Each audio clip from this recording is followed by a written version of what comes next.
Student, how are you? Hope you will be fine. So student, स्वागत है आपका आपके अपने यूट्यूब चैनल राजश्री क्लासेस में। तो आज हम लेके आए हैं 8th standard history chapter number 7 non cooperation movement. तो इसका ये जो है फर्स्ट पार्ट है। और आपने अभी तक अगर इस चैनल को लाइक शेयर और सब्सक्राइब नहीं किया है तो प्लीज़ इसे कीजिए और जो है बेल बटन पर भी क्लिक कीजिए, जिससे कि आपको सारे नोटिफिकेशन मिल जाएंगे। तो शुरू करते हैं lesson number 7 non cooperation movement. तो इसके पहले जो है हम रिवाइज करेंगे lesson number 6 beginning of a freedom movement. तो इसमें जो है हमने पढ़ा था कि इंग्लिश एजुकेशन की वजह से जो है मिक्स इफेक्ट इंडियन सोसाइटी पर जो है हुआ था। और इसमें ही जो है एक नेशनलिज्म का जो बीज है वो जो है न्यूली एजुकेटेड सोसाइटी के जो रिफॉर्मर्स थे, समाज सुधारक, उन्होंने जो है इंडियन पीपल्स के मन में जो है डाल दिया था। तो इससे जो है एक पॉलिटिकल ऑर्गेनाइजेशन का भी निर्माण जो है इंडियन लेवल पे जो है बनाने का जो है विचार जो है सामने आया था। तो ब्रिटिश जो एडमिनिस्ट्रेशन था उन्होंने जो है अपना मतलब कि काम बहुत अच्छी तरह कैसे चले, इसीलिए जो है उन्होंने रोड और रेलवे का भी जो है निर्माण किया था। और इसका जो बेनिफिट्स है वो इंडियन पीपल्स को भी मिलने लगा था। इससे जो है कम्युनिकेशन के जो साधन हैं वो लोगों को मिल गए थे। और ब्रिटिश गवर्नमेंट जो है इकोनॉमिकली जो है इंडियन पीपल्स को एक्सप्लॉइट कर रही थी, जिससे कि फार्मर्स जो है बहुत ज़्यादा जो है तकलीफ में आ चुका था। और फेमिन, कंटिन्यूस फेमिन की वजह से और टैक्स की वजह से जो है बहुत ज़्यादा बर्डन जो है उसके ऊपर आ चुका था। और जो ट्रेडिशनल इंडस्ट्रीज जो है, जो परंपरागत चलने वाली जो इंडस्ट्रीज़ है वो भी जो है बंद हो गई थी। तो एम्प्लॉयमेंट चला गया था इंडियंस लोगों का। तो इसका भी जो गुस्सा है वो ब्रिटिश पे जो है लोगों का था। वेस्टर्न एजुकेशन की वजह से जो है हमारे इंडियंस पीपल ने जस्टिस, लिबर्टी, इक्वालिटी, डेमोक्रेसी और जो है rationalism, scientific attitude, humanity, nationalism, ये सभी प्रिंसिपल्स को जो है एक्सेप्ट किया। और इससे जो है उनके मन में एक थॉट आया कि अगर हमने इस पे अगर काम किया तो हमारी कंट्री भी प्रोग्रेस कर सकती है और हमारी कंट्री जो है खुद की बन सकती है। और उसमें जो है एक इंग्लिश लैंग्वेज जो हमारे इंडिया में स्प्रेड हुई थी, जिससे कि हर एक हमारे जो स्टेट के लोग हैं अलग अलग भाषाओं के, तो उनसे कम्युनिकेशन भी बहुत अच्छी तरह से होने लगा था। नेक्स्ट जो है न्यूज़पेपर ने भी जो है लोगों को पॉलिटिकली और जो है सोशली अवेकनिंग का काम जो है किया। और इसी का परिणाम जो है 28 दिसंबर 1885 को जो है इंडियन नेशनल कांग्रेस का पहला सेशन जो है मुंबई में हुआ, जिसमें कि हर एक प्रोविंसेस से जो है 72 डेलीगेट्स जो है वो इस इंडियन नेशनल कांग्रेस के सेशन में जो है जमा हुए थे। और वहाँ पर जो है कुछ निर्णय लिए गए, जिसमें कि इंडियन को जो है एडमिनिस्ट्रेशन में जो है मतलब लिया जाए और जो मिलिट्री का एक्सपेंसेस हो रहा था वो कम किया जाए। तो सभी जो इंडियन पीपल्स है, religion, race, caste, language, geographical territories, ये सब को भूलकर जो है एक कॉमन प्लेटफॉर्म के नीचे इंडियन नेशनल कांग्रेस के तहत जो है वो एक हो गए थे। और जो है उनमें भी जो है दो मतलब ग्रुप हुए, एक मॉडरेट फेज और एक जो है एक्सट्रीमिस्ट। तो मॉडरेट पीपल जो है वो पीसफुली काम करना चाहते थे और जो एक्सट्रीमिस्ट है वो सीवियर तरीके से जो है काम करना चाहते थे, फ्रीडम लाना चाहते थे। तो इनमें जो है बहुत ज़्यादा मतलब विचारों में डिफरेंसेस की वजह से ये जो है दोनों ग्रुप जो है बाद में स्प्लिट हो गए। इंडियन नेशनल कांग्रेस का नेक्स्ट सेशन जो हुआ उसमें भी जो है मतलब जो हमारे इंडियन रिप्रेजेंटेटिव्स है जो इलेक्शन में चुन के आए हैं, उनको जो है लेजिस्लेशन में जो है एंट्री करने के लिए बोला गया। और एजुकेटेड इंडियंस को जो है जॉब मिलनी चाहिए, ये भी जो है मांग की गई। इसमें भी जो है मिलिट्री पे जो भी एक्सपेंसेस हो रहा था कम करने की बात हुई। तो जो हमारे एक्सट्रीमिस्ट लीडर थे उन्होंने जो है मतलब केसरी, मराठा जैसे न्यूज़पेपर से जो है और फेस्टिवल, नेशनल एजुकेशन के तहत जो है लोगों को अवेकन अवेकन करना शुरू कर दिया था। सो तिलक भी जो है बहुत ज़्यादा क्रिटिसाइज़ करने लगे थे ब्रिटिश के ऊपर। और इसके जरिए जो है लोग न्यूज़पेपर के जरिए वगैरह सब लोग जो है मतलब एक जगह पर मतलब देश के बारे में सोचने लगे थे। सो तिलक जो है उन्होंने गणेश उत्सव और शिव जयंती जैसे प्रोग्राम्स लिए जिससे कि लोग मतलब एक जगह पर जमे और देश के बारे में सोचे। पूना में जब 1897 में एपिडेमिक आया था प्लेग का, तो इसमें जो है रैंड नाम के जो ऑफिसर्स हैं उन्होंने जो है लोगों को ऑपरेस करना शुरू कर दिया था। मतलब लोगों को सर्च करना पेशेंट को प्लेग के और उनको जो मार देना। तो इसका जो बदला है चापेकर ब्रदर्स ने जो है उसको का कत्ल करके किया। और लोकमान्य तिलक पर उसका जो है इल्ज़ाम लगाया गया और उनको जो है जेल हो गई। सो लॉर्ड कर्जन जब आए तब उन्होंने जो है बंगाल का पार्टीशन करना चाहा।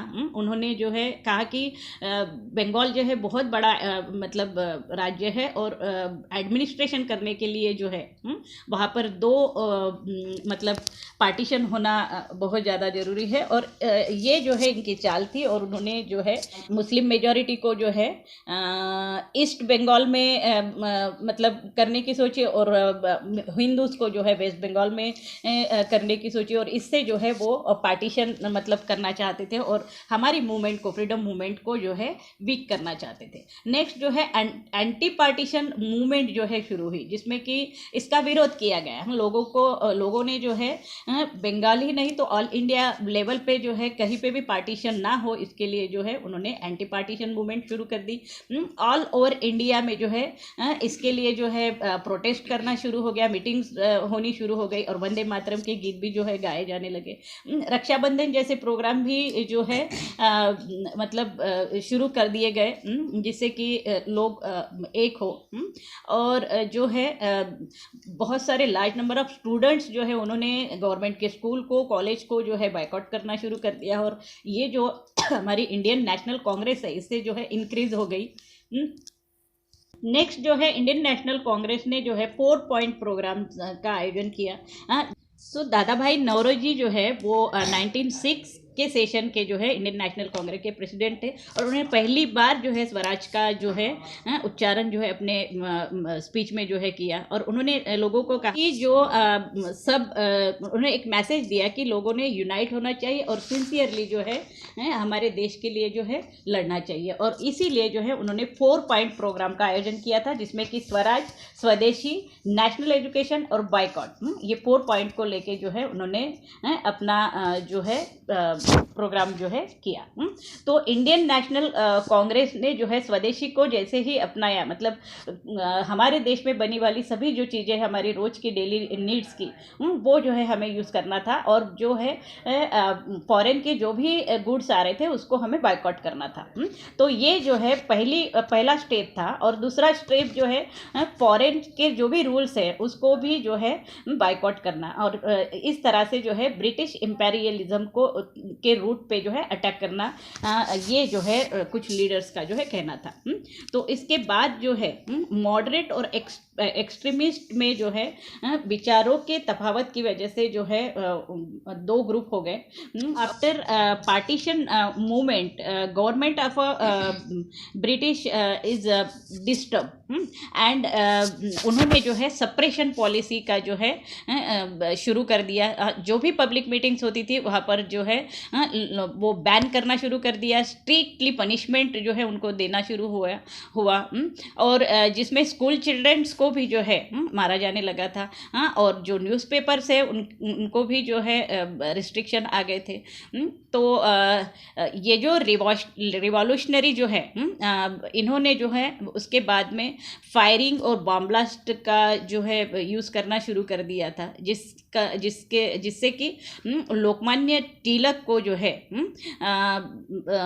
मतलब जिम्मेदार ठहरा कर उन्हें 6 ईयर की जो है मतलब जेल हो गई थी।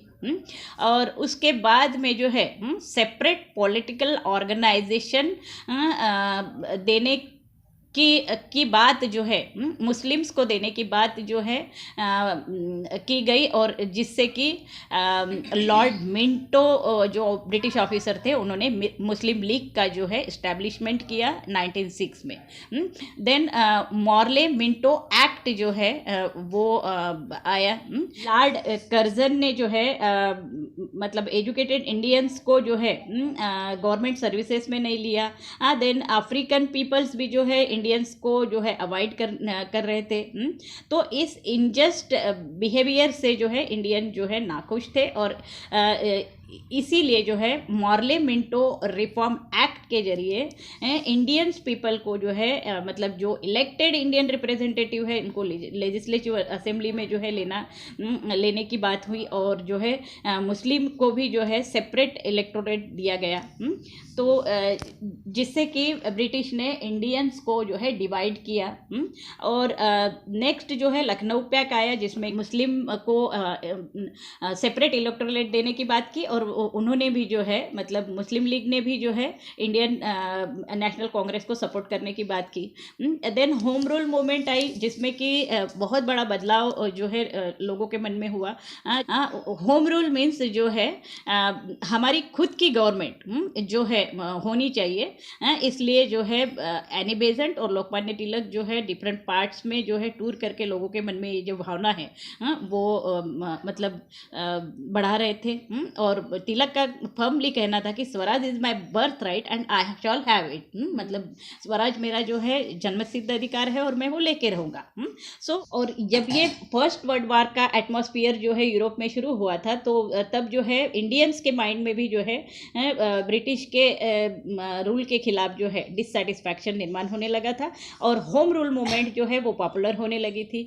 तो ब्रिटिश को लगने लगा कि इंडियंस को जो है कोऑपरेट करना चाहिए, और उन्होंने जो है डिसाइड किया कि जो पॉलिटिकल राइट्स जो है इंडियन को जो है वो देना चाहिए। और इन 1917 में जो है 17 में जो है मॉन्टेक सेक्रेटरी जो है स्टेट ऑफ फॉर इंडिया का, उन्होंने डिक्लेयर कर दिया कि इंडियंस को जो है राइट्स जो है इंडियंस के जो राइट्स है सेल्फ गवर्नमेंट के, वो जो है उनको धीरे धीरे जो है दिए जाएंगे, और पॉलिटिकल सिस्टम में भी उनको जो है लिया जाएगा। सो तिलक ने डिक्लेयर किया था कि इंडियंस की ये जो डिमांड्स है उसको अगर वो फुलफिल करते हैं तभी जो है उनको कोऑपरेट करेंगे ब्रिटिश को, और इसे जो है रिस्पॉन्सिव कोऑपरेशन कहा जाने लगा। सो मॉन्टेग चेल्फोर्ट रिफॉर्म एक्ट ये जो है इन 1990 में जो आया, जिसमें कि एक नया एक्ट सामने आया था, जिसमें जो लेस इम्पॉर्टेंट डिपार्टमेंट जो है वो इंडियन मिनिस्ट्री को देने की बात हुई, और जो भी इम्पोर्टेंट डिपार्टमेंट है वो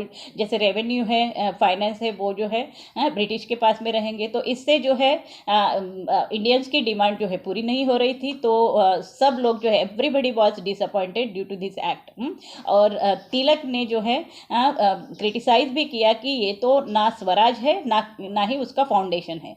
तो इंडियंस ने जो है उनके लोगों इंडियंस को ये बात समझ में आ गई कि अब जो है ब्रिटिश गवर्नमेंट के खिलाफ जो है हमें हमारी मूवमेंट को और बढ़ाना पड़ेगा। तो ये जो है हम अब नॉन कोऑपरेटिव मूवमेंट में जो है उसको हम शुरू करते हैं। So in the Indian national movement the period from 1920 to 1947 is known as the Gandhian era. और ये जो 1920 से लेके जो 1947 तक का जो एरा है वो है Gandhian era. After the death of Lokmanya Tilak in 1920 the regime of the national movement went into the hand of Mahatma Gandhi. और लोकमान्य तिलक के मरने के बाद 1920 में उनकी डेथ हुई, और उसके बाद में जो है नेशनल मूवमेंट जो है महात्मा गांधी के हाथ में आई। So he gave a new direction to the freedom movement. उन्होंने एक न्यू डायरेक्शन दिया हमारे मूवमेंट को with the principle of a truth. किस प्रिंसिपल पे? ट्रूथ के, मतलब सच्चाई के। So non violence and satyagraha. वो चाहते थे कि कोई वायलेंस ना हो। और सत्याग्रह से जो है हमारी जो बात है वो हम मनवाएंगे। सत्याग्रह मीन्स सत्य का आग्रह। Okay, due to the influence leadership of Mahatma Gandhi the national movements become more comprehensive. और जैसे ही महात्मा गांधी की जो मूवमेंट है वो पूरे नेशन में चलने लगी, तो ये जो है बहुत मतलब जोर पकड़ने लगी थी। तो this leads to the beginning of a new era of the freedom movement of India. और ये जो है हमारी शुरुआत थी नए एरा की, फ्रीडम मूवमेंट ऑफ इंडिया की। Okay, so role of Gandhi ji in South Africa. South Africa में जो है गांधी जी का क्या रोल था? So Mahatma Gandhi went to South Africa for some legal work in 1893। 1893 को जो है महात्मा गांधी साउथ अफ्रीका गए थे कुछ लीगल वर्क के लिए। So South Africa was a colony of British. और साउथ अफ्रीका में जो है कॉलोनीज थी ब्रिटिश की। So many Indians had settled there for a business, trade and such other work. तो बहुत सारे इंडियंस जो हैं वहाँ पर सेटल हुए थे बिजनेस के लिए, ट्रेड के लिए, व्यापार के लिए और भी कुछ अलग वर्क के लिए। So the Indian in South Africa वे are treated as a criminals and humiliated at all time. और इंडियंस को जो है साउथ अफ्रीका में मतलब एक क्रिमिनल की तरह जो है ट्रीट किया जाने लगा और उनको जो है ह्यूमिलिएट किया जाने लगा था। पूरे टाइम जो है उनको ह्यूमिलिएट करने का काम हो रहा था। सो इन 1906 the government declared that it was compulsory for the black to carry an identity card and their freedom was restricted as well।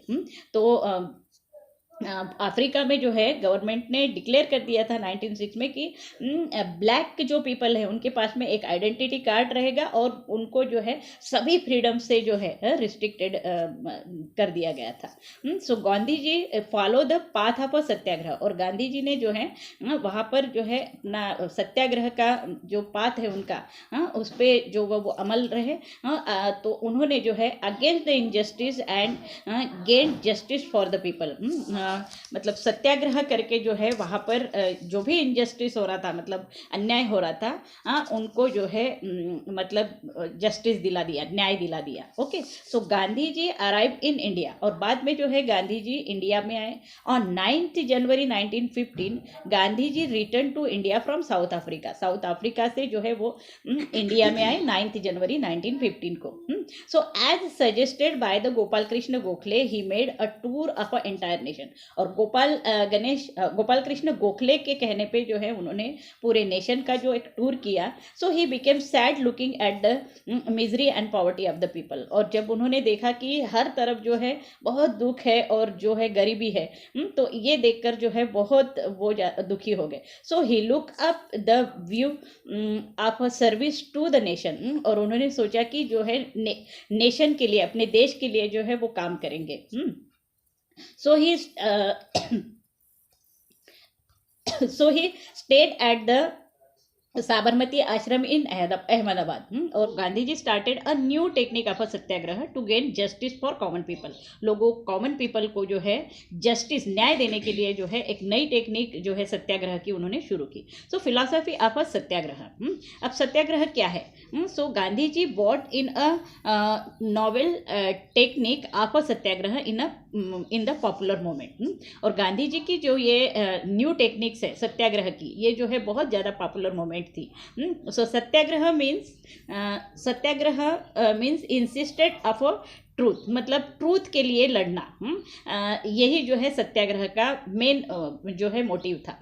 So the main objective of a Satyagraha is through patience and Satyagraha and unjust person is made aware of a truth and justice and also brings transformation in his views। तो सत्याग्रह means क्या है? सत्य का आग्रह, जो एक patience रखना था इसमें।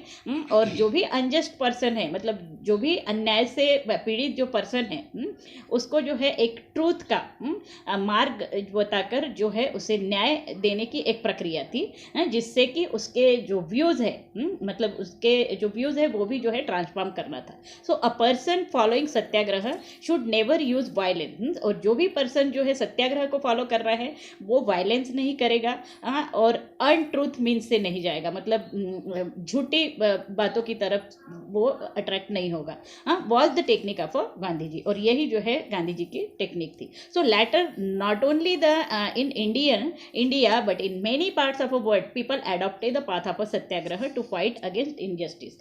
और फिर बाद में जो है इंडिया ही नहीं तो बहुत सारी अदर कंट्री ने भी जो है इस सत्याग्रह के पाथ को जो है अपनाया, मतलब इनजस्टिस से फाइट करने के लिए. So Gandhi ji path of a satyagraha made on impact on a Martin Luther King who was suggesting for the right of the black in America. और यही पाथ जो है सत्याग्रह का मार्टिन ल्यूथर किंग ने भी जो है अपनाया अमेरिका के लिए, जो ब्लैक के खिलाफ जो है लड़ रहे थे. So as well as on the Nelson Mandela in South Africa. और नेल्सन मंडेला ने भी जो है साउथ अफ्रीका में जो है गांधी जी का ये जो पाथ था सत्याग्रह का, हाँ, इसको अपनाया. ओके, चंपारण सत्याग्रह. नेक्स्ट जो है चंपारण सत्याग्रह के बारे में हम जानेंगे. So in Bihar the farmers of a Champaran region were force to cultivate indigo. ये जो चंपारण के जो फार्मर्स है बिहार के, वहाँ पे जो है फोर्सली जो है उनको इंडिगो का कल्टीवेशन, मतलब काय म्हणतात त्याला, तो इंडिगो का उत्पादन करने के लिए जो है फोर्सली कहने लगे थे. दो the cultivator suffered economically since they receive fixed amount from the planters. और ये होने के बाद भी, ये कल्टिवेट करने के बाद भी जो है ये जो है इकोनॉमिकली सफर्ड कर रहे थे, क्योंकि एक फिक्स अमाउंट जो है फार्मर्स को दिया जा रहा था. So Gandhi ji went to Champaran इन 1970. और गांधी जी जो है 1970 में जो है चंपारण में गए. So he organize the farmers in a Champaran and launch against agitation by following the way of a satyagraha. और ये जब चंपारण में गए गांधी जी, तो फार्मर्स को जो है उन्होंने एक किया और जो है इसके खिलाफ जो है वो सत्याग्रह किया उन्होंने. So Gandhi ji first war of independence in India become successful and the farmers were given justice. और ये जो गांधी जी का पहला वार था इंडिपेंडेंस के लिए इंडिया के, और ये सक्सेस हुआ और फार्मर्स को भी जो है न्याय मिला. So Kheda satyagraha. Due to the constant famines in Kheda district Gujarat the crop had failed. तो कंटिन्यूस फेमिन की वजह से, सूखा होने की वजह से जो है गुजरात में क्रॉप जो है फेल हो रहा था. Still land tax was forcibly collected by the government. फिर भी जो है फोर्सली जो है लैंड टैक्स जो है वो फार्मर से लिया जा रहा था. So Gandhi ji suggested that the farmer should refuse the pay the tax. तो गांधी जी ने उनको सजेस्ट किया कि ये जो टैक्स वो दे रहे हैं इसका जो है इसको रिफ्यूज करना चाहिए. So the farmers began the movement for scrapping of a tax at Kheda in 1918. तो 1918 को जो है खेड़ा के जो भी फार्मर्स थे उन्होंने जो है इसका विरोध करना शुरू कर दिया टैक्स का. So Gandhi ji accepted the leadership of this movement. और गांधी जी ने इस मूवमेंट को जो है कि लीडरशिप की. With in a short period of time the governor suspended the tax. और बहुत ही शॉर्ट पीरियड में जो है गवर्नमेंट ने इस टैक्स को जो है बंद कर दिया. So workers movement at Ahmedabad. तो during the first world war there was a great inflation. तो जैसे कि फर्स्ट वर्ल्ड वार हुआ तो इसका जो है बहुत इफेक्ट जो है लोगों पे पड़ा. So mill workers demanded for raise the salary. Mill workers जो भी थे, जो बड़ी बड़ी मिलें थी, वहाँ के वर्कर ने डिमांड की कि सैलरी बढ़ाई जाए. But the mill owner rejected the demand. लेकिन ये जो डिमांड थी सैलरी राइज की, वो जो है मिल के जो ओनर थे उन्होंने रिजेक्ट कर दी. As per the Gandhi ji advice the workers went on hunger strike. और गांधी जी के एडवाइस पे जो है वर्कर्स ने उपोषण करना शुरू कर दिया, मतलब हंगर स्ट्राइक करना शुरू कर दिया. Finally the mill owners had to back off and the salary of a worker was increase. और फाइनली जो है इसका असर ये हुआ कि मिल वर्कर्स को जो है फिर से बुलाया गया और उनकी सैलरी भी जो है इंक्रीज हुई. Satyagraha against Rowlatt act. In the First World War, the Indians had helped the British. तो फर्स्ट वर्ल्ड वॉर में जो है इंडियंस ने जो है ब्रिटिश को हेल्प की. The Indians felt that after the world war is over there will be a system of a governors for taking decision for well being of the Indians. और British ने भी जो है इंडियन पीपल्स को कहा था कि जैसे ही ये वर्ल्ड वॉर ख़त्म होता है इंडियन लोगों की भलाई के लिए जो है काम किया जाएगा. So there was growing unrest among the Indians regarding the increasing prices tax etcetera. But उसके बाद भी जो है टैक्स जो भी है वो इंक्रीज हुए और सभी जो वस्तुओं के प्राइस भी जो है वो इंक्रीज होने लगे. So to suppress this discontent and the suggest measures about it a committee was appointed under sir Sydney Rowlatt. और लोगों को सप्रेस करने के लिए एंड टू सजेस्ट मेजर और कुछ जो है उनके बारे में सोचने के लिए जो है एक कमेटी को अपॉइंट किया गया जिसके हेड जो है सर सिडनी रोवेल्ट थे. According to the recommendation of this committee a new laws was passed without considering the opposition of Indian members in central legislative assembly on 17 March 1990. So लोगों के मन में जो ब्रिटिश गवर्नमेंट के खिलाफ जो गुस्सा था तो इसको मतलब कम करने के लिए जो है एक कमेटी का निर्माण हुआ जिसके सर सिडनी रोवेल्ट जो है वो उनको अपॉइंट किया गया उस पर. तो according to the recommendation of this committee, और ये जो कमेटी थी इनका क्या रिकमेंडेशन था कि इन्होंने जो है एक लॉ पास किया इंडियंस का अपोज होने के बावजूद 17 मार्च 1919 को. So this law came to be known as a Rowlatt act. और this act gave the rights to the government to arrest anybody without any warrant और इम्प्रिजन विदाउट एनी ट्रायल. तो इस एक्ट के जरिए जो है जो गवर्नमेंट ने जो निर्णय लिया था कि विदाउट एनी वारंट किसी को भी जो है वो जेल में डाल सकते हैं और जो है अरेस्ट कर सकते हैं.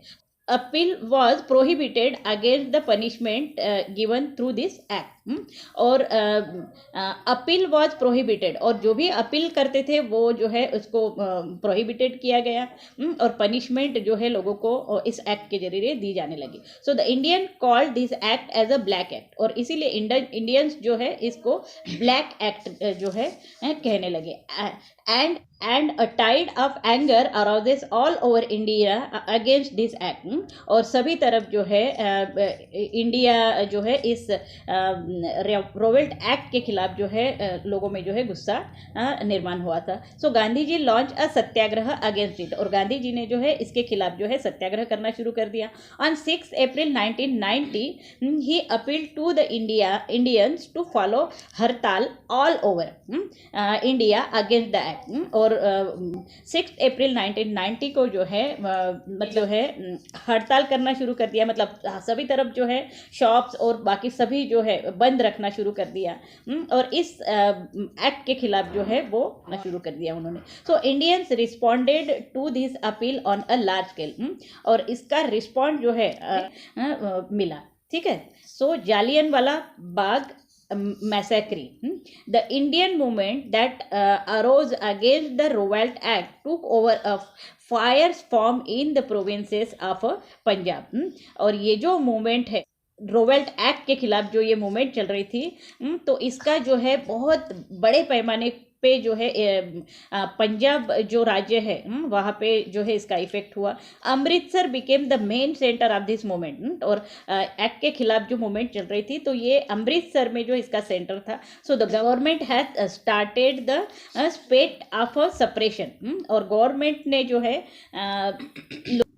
So government had started the state of a suppression. Government ने जो है बड़े पैमाने पे जो है सप्रेशन करना शुरू कर दिया इंडिया पे. So Gandhi ji was prohibited from entering the provinces of Punjab और गांधी जी को भी जो है पंजाब में आने से जो है इनकार होने लगा. So General Dyer issued order on ban on a public public meeting in Amritsar. और जनरल डायर जो थे उन्होंने एक ऑर्डर दे दिया था कि पब्लिक मीटिंग जो है अमृतसर में कोई नहीं होगी। So important leaders like doctor Satyapal and doctor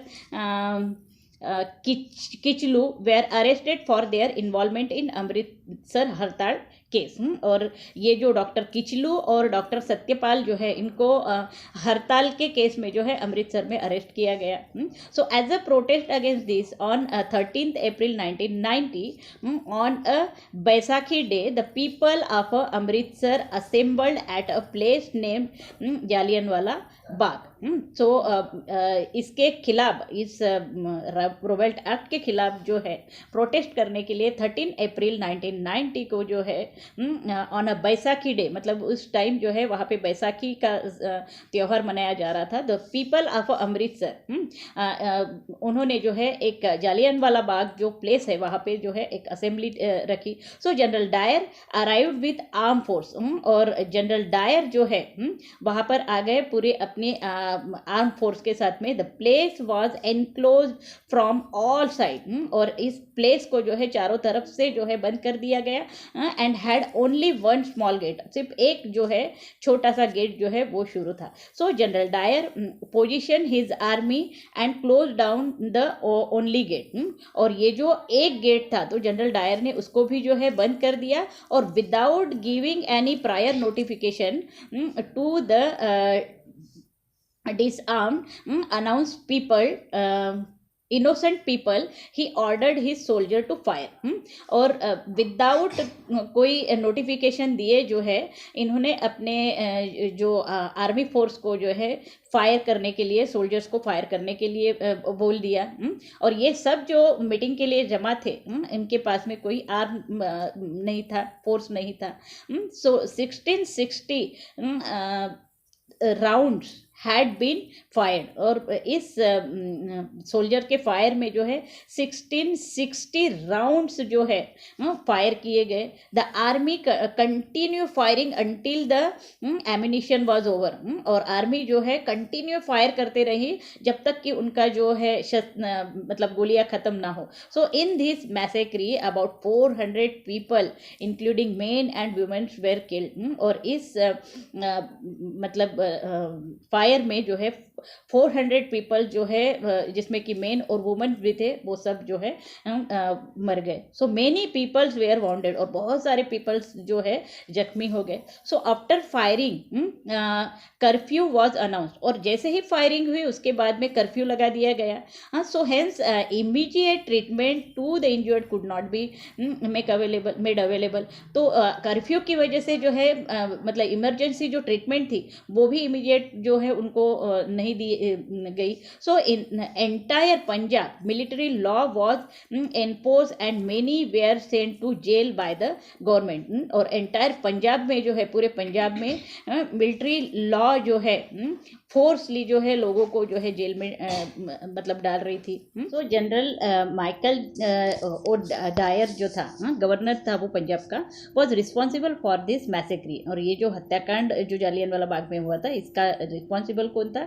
general Dyer, governor Dyer. Okay, so all over India there was a protest against this act. और ऑल ओवर इंडिया में जो है इसके अगेंस्ट जो है प्रोटेस्ट होने लगा था। So as a protest against this massacre Rabindranath Tagore gave away the title of a sir bestowed on him by the British government. और ये जब प्रोटेस्ट चल रहा था तब जो है रविंद्रनाथ टैगोर ने अपना जो मतलब उनको जो सर पदवी मिली थी जो ब्रिटिश गवर्नमेंट ने उनको ऑनर के उसमें दी थी, तो वो जो है उन्होंने उनको वापस कर दी।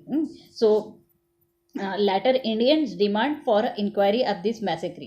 और उसके बाद में जो है इंडियन ने डिमांड की कि ये जो मैसेक्री हुई थी, जो हत्याकांड हुआ था जालियनवाला बाग का, उसकी इंक्वायरी हो। So hence the British government appointed the Hunter commission. और उसके बाद में जो है ब्रिटिश गवर्नमेंट ने हंटर कमीशन का जो है को अपॉइंट किया। लेकिन हंटर कमीशन ने भी जो है क्या कहा, उनके मतलब हमारे इंडियंस के विरोध में ही जाके जो है रिजल्ट दिया। उनका कहना था कि जो माइकल डायर ने जो भी किया वो सही था। ठीक है। ठीक है। तो यहाँ तक जो है हम इस वीडियो को ख़त्म करते हैं, और इसके आगे का जो पार्ट है हम सेकंड वीडियो में लेंगे। तो अगर आपको ये वीडियो समझ में आ रहा है और तो आपको जो है राजर्षि क्लासेस को लाइक, शेयर और सब्सक्राइब करना पड़ेगा, और जो है बेल बटन पर भी क्लिक करना पड़ेगा, जिससे कि आपको आने वाले सभी वीडियो जो है जल्द से जल्द मिल जाएंगे। So thank you for watching this video. Have a nice